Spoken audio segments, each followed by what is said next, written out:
Hello students, let's continue transportation. और इसमें हम जानते हैं आगे कैपिलरीज़ के बारे में। तो हम आर्टरीज़ और वेंस के बारे में पढ़ चुके हैं ऑलरेडी। आर्टरीज़ क्या होती हैं? जो ऑक्सीजनेटेड ब्लड को पूरी बॉडी पार्ट के अंदर लेकर जाती हैं। और वेंस क्या होती हैं? जो डीऑक्सीजनेटेड ब्लड को पूरी बॉडी पार्ट से और हमारे हार्ट तक लेके जाते हैं। फिर हार्ट से ये जाता है लंग्स के अंदर। तो क्या होता है, ये जो आउटा जो होता है, जो एक पूरी एक बड़ी पाइप होती है, that branches into smaller pipes, जिसे आर्टरीज बोलते हैं। और फिर ये और आगे जाके और स्मॉल पार्ट्स में और छोटी छोटी इसके अंदर आर्टरीज़ के अंदर होती जाती है, ब्रेक डाउन होता जाता है इसका, ब्रांचेस बनती जाती हैं इसकी, जिसे हम क्या बोलते हैं? कैपिलरीज़ बोलते हैं। ठीक है। तो ये क्यों होता है? इतना स्मॉल ब्रांचेस के अंदर ये क्यों ब्रेक होती हैं? क्योंकि हर एक एवरी सिंगल तक ऑक्सीजनेटेड ब्लड का पहुंचना ज़रूरी है। और जब हर एक सेल तक ऑक्सीजनेटेड ब्लड पहुंच जाता है, तो वहाँ से हर सेल से डीऑक्सीजनेटेड ब्लड को वापस लेकर आना भी उतना ही ज़रूरी होता है। तो इस वजह से ये इतना पूरा जाल होता है। और फिर क्या होता है कि जो डीऑक्सीजनेटेड ब्लड है, ये इसी तरीके से जो ब्रांचेस हैं उनसे दोबारा से ये वेन्स की फॉर्मेशन होती है। ठीक है। और ये वेन से सीधा वेना कावा कहाँ चला जाता है? हमारे हार्ट के अंदर। और ये पूरी प्रोसेस जो है, ये पूरा सर्कुलेशन चलता रहता है। ठीक है। अगर हम कुछ ऑर्गेनिजम्स की बात करें, तो जो एम्फीबियंस हैं या रेप्टाइल्स हैं, जिसे हम वार्म ब्लडेड भी कोल्ड ब्लडेड भी बोलते हैं, सॉरी, वार्म ब्लडेड तो होते हैं we human being and mammals. तो ये जो कोल्ड ब्लडेड ऑर्गेनिजम्स हैं, इनके अंदर 3 चैम्बर्स होते हैं हार्ट के। और देखो, ये जो पूरा ब्लड का ट्रांसपोर्टेशन, ये हमारा टेम्परेचर को मेंटेन करने का काम भी करता है, विच इज़ 37 डिग्री सेल्सियस। और जो एम्फीबियंस या फिर रेप्टाइल्स होते हैं, इनके अंदर होते हैं 3 चैम्बर्स। तो 3 चैम्बर्स होने की वजह से इतना ये क्या करते हैं, इनके अंदर थोड़ी बहुत ऑक्सीजनेटेड और डीऑक्सीजनेटेड ब्लड जो है वो मिक्स हो जाता है। ठीक है। तो they are known as cold blooded organisms.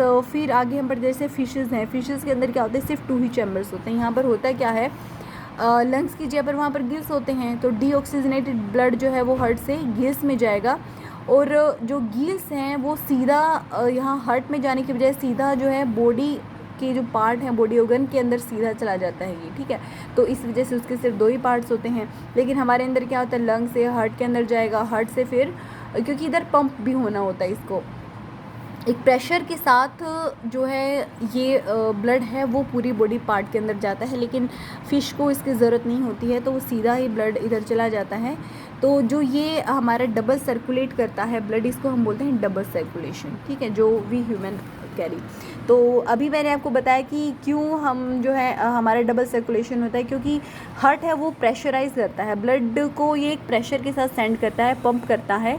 तो the force that blood exerts against the wall of a vessel, जो भी ये वेन्स हैं या आर्टरीज़ हैं, आर्टरीज़ में ज़्यादा प्रेशर होता है, क्योंकि आप देख सकते हो यहाँ पर प्रेशर के साथ जो है ये इधर सेंड होता है। और जैसे जैसे ही आर्टा है वो आर्टरीज़ में होगा, वैसे वैसे प्रेशर कम होता जाएगा, जितना जितना ये आगे जाता जाएगा। और फिर अल्टीमेटली वेंस तक में जब आता है, तब प्रेशर इसका एकदम डाउन हो चुका होता है। तो इसलिए वेंस में कोई ख़ास प्रेशर नहीं होता है, जो प्रेशर होता है वो आर्टरीज़ के अंदर होता है। तो यही जो फोर्स है जो कि ब्लड लगाता है against the wall of a vessel, इसी को हम बोलते हैं ब्लड प्रेशर। और this pressure is much greater in arteries than in veins. मैंने अभी आपको एक्सप्लेन किया है। The pressure of blood inside the artery during ventricular systole, जिसके हम कॉन्ट्रैक्शन भी बोलते हैं, मतलब कॉन्ट्रैक्शन के टाइम पर जो प्रेशर होता है, इसको हम सिस्टोलिक प्रेशर बोलते हैं। दूसरा, रिलैक्सेशन के टाइम पर जो प्रेशर होता है उसको हम डायस्टोलिक प्रेशर बोलते हैं। ठीक है। और जो डायस्टोलिक प्रेशर है that is 80 mm of Hg, जिसे हम सीधा 80 और 120 बोल देते हैं। तो ये क्या होता है कि कितना यहाँ पर प्रेशर लगा रहा है, ये स्फिग्मोमैनोमीटर होता है, जिससे कि हम ब्लड प्रेशर को मेज़र करते हैं। तो यहाँ पर हम देख पाते हैं कि कितना जो मरकरी का लेवल है वो कहाँ तक जा रहा है। सो डायस्टोलिक प्रेशर के दौरान ये 80 mm ऑफ Hg होता है मरकरी का। और जो हायर प्रेशर है, जो सिस्टोलिक जो कॉन्ट्रैक्शन के दौरान है, that is 120 mm of Hg। तो ये मैंने आपको बता दिया ऑलरेडी कि स्फिग्मोमैनोमीटर के से मापा जाता है। एंड हाई प्रेशर को हम हाइपरटेंशन भी बोलते हैं। और ये किसकी वजह से होता है?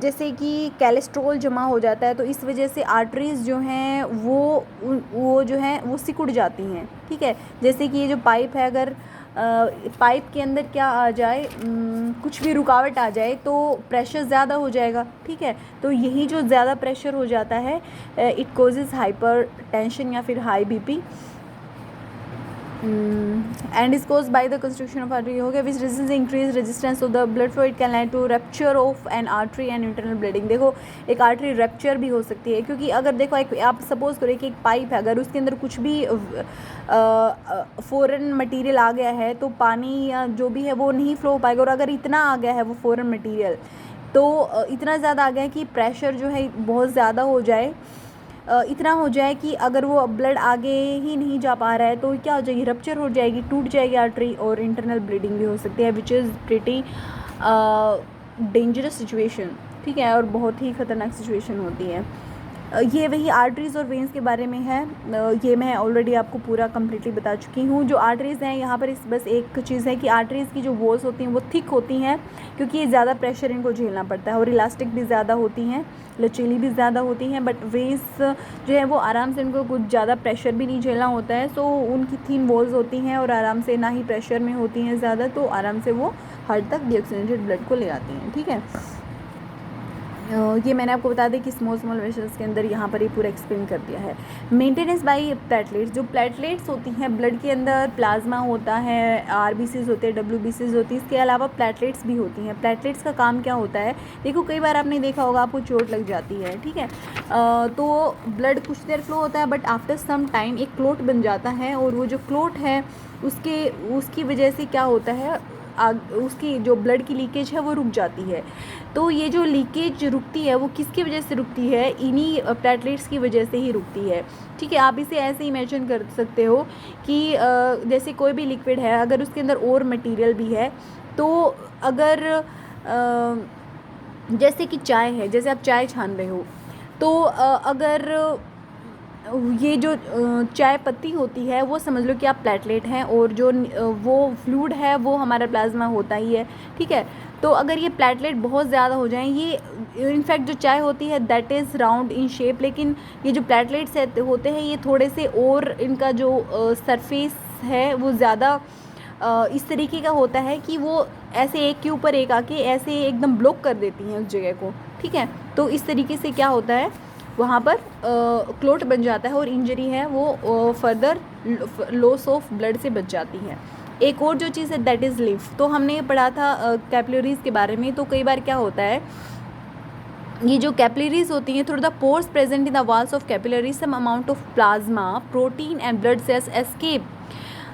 जो पोर्स होते हैं कैपिलरीज में के अंदर, तो उनके अंदर से कई बार प्लाज्मा लीक हो जाता है, प्रोटीन या फिर ब्लड सेल्स हैं वो लीक हो जाती हैं, ठीक है। किसके अंदर लीक हो जाती हैं, जो इंटरसेलुलर स्पेस होता है टिश्यू के अंदर, जो सेल टू सेल के अंदर जो स्पेस होता है, जो कि प्लांट सेल के अंदर नहीं होता है, हम में ही होता है। तो वहाँ पर ये जो क्या होता है, ये स्टोर हो जाता है, जिसे कि हम टिश्यू फ्लूइड या फिर लिम्फ भी बोलते हैं। ये जो लिम्फ है ये लिम्फेटिक कैपिलरीज बनाती हैं, और उससे लिम्फ वेसल बनता है, और इससे लार्जर वेंस के अंदर ये जो है चला जाता है। तो lymph carries digested and absorb fat, इसके अंदर होता क्या है, डाइजेस्टेड और एब्जॉर्ब फैट होती हैं from the intestine and drains access fluid, और जो ज़्यादा फ्लूइड होता है उसको एक्स्ट्रा सेलुलर स्पेस है उससे सीधा ब्लड के अंदर ये क्या कर देती हैं, भेज देती हैं। कहने का मतलब ये है कि यहाँ पर जो कैपिलरीज से जो लीकेज हो गई है वो अल्टीमेटली वेंस के अंदर चला जाता है। So this is the functioning of lymph, ये काम होता है लिम्फ का। So that's it for today students. So next we shall do in next class transportation in plants, and if you have any question you can ask me. Stay safe. That's it for today, and do not forget to like, share and subscribe to my channel. Thank you. Have a nice day.